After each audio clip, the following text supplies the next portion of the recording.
Welcome to आपका GS friend.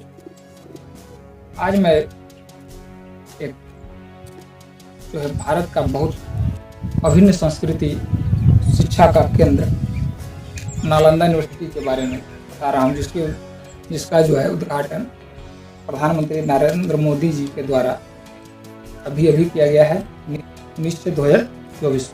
जो इतिहास के ऐतिहासिक दृष्टिकोण से काफ़ी महत्वपूर्ण है। तो नालंदा यूनिवर्सिटी कहाँ है, क्या है, इसका इतिहास क्या है, काफ़ी प्रसिद्ध है।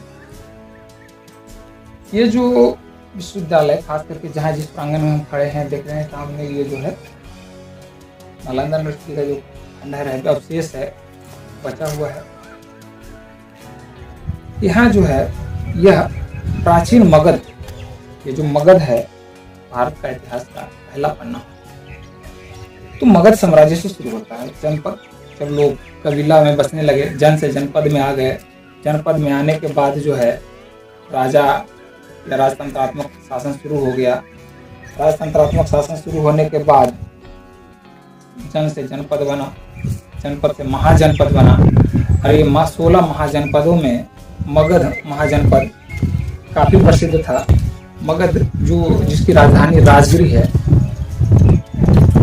यहाँ जो है सबसे पहला शासक मगध साम्राज्य का, जो मैं पिछले कई क्लास में बता भी चुका हूँ, जितने भी मेरे फाउंडेशन बैच का था उसमें भी बता चुका हूँ कि इसका मगध साम्राज्य का उदय कैसे हुआ, इसका विकास इतना तेजी से 16 महाजनपदों में सबसे ज़्यादा विकास इसका क्या हुआ।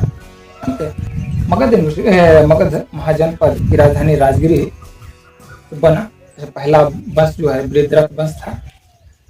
बृहद्रथ वंश के बाद मौर्य का शासन शुरू हुआ, मौर्य काल, जहाँ यहाँ प्रसिद्ध शासक अशोक हुए। इसके बाद गुप्त वंश का शासन आया। गुप्त वंश के शासन का जो काल था, उसी में एक राजा हुए कुमार, उन्हीं के द्वारा इस विश्वविद्यालय की स्थापना की। कुमार मुख्यतः है यह जो विश्वविद्यालय है, यह महायान बौद्ध शाखा के लिए प्रसिद्ध था। इसमें बौद्धिस्टों का जो शिक्षा का केंद्र था प्रसिद्ध। महायान शाखा, महायान शाखा का ये केंद्र है। आज के समय में जहाँ बिहार लगता है कि यहाँ मजदूरों की संख्या ज्यादा है, यहाँ का शिक्षा का स्तर बहुत नीचे है, यहाँ का शिक्षा जो है सबसे कमजोर है, यहाँ का शिक्षा सबसे बेकार है, तो आप जो है एक बार बिहार के इतिहास के बारे में देखें, बिहार के इतिहास को पढ़ें, बिहार के इतिहास के बारे में जानकारी हासिल करते हैं। भारतीय इतिहास का पहला पन्ना को पलटते हैं। पहला पन्ना पलटने के बाद जो है एक जो चैप्टर आता है वो मगध जनपद का आता है। और जनपदों में सबसे जो शक्तिशाली, महत्वपूर्ण और प्रोग्रेसिव था वो मगध महाजनपद था, जिसकी राजधानी राजगिरी थी। इस राजगिरी का जो शिक्षा का केंद्र, मगध का जो शिक्षा का केंद्र है, काफी समय से उन्नत है। लगभग 1700 साल पहले जहाँ विश्व शिक्षा की ओर अभी ABCD पढ़ रहा था, वही भारत के इस मगध क्षेत्र में शिक्षा का विकास बहुत तेजी से हो रहा था। और वह जो विकास शिक्षा का केंद्र नालंदा विश्वविद्यालय रहा। हुएन सांग हर्षवर्धन के काल में भारत आया था। इसने नालंदा विश्वविद्यालय में शिक्षा ग्रहण की और एक प्रशिक्षक के रूप में भी काम किया, शिक्षक के रूप में। इसके समय जो है नालंदा विश्वविद्यालय के आचार्य जो थे शीलभद्र जी थे। हुएन सांग के अनुसार इस विश्वविद्यालय में प्रवेश पाना काफी कठिन था।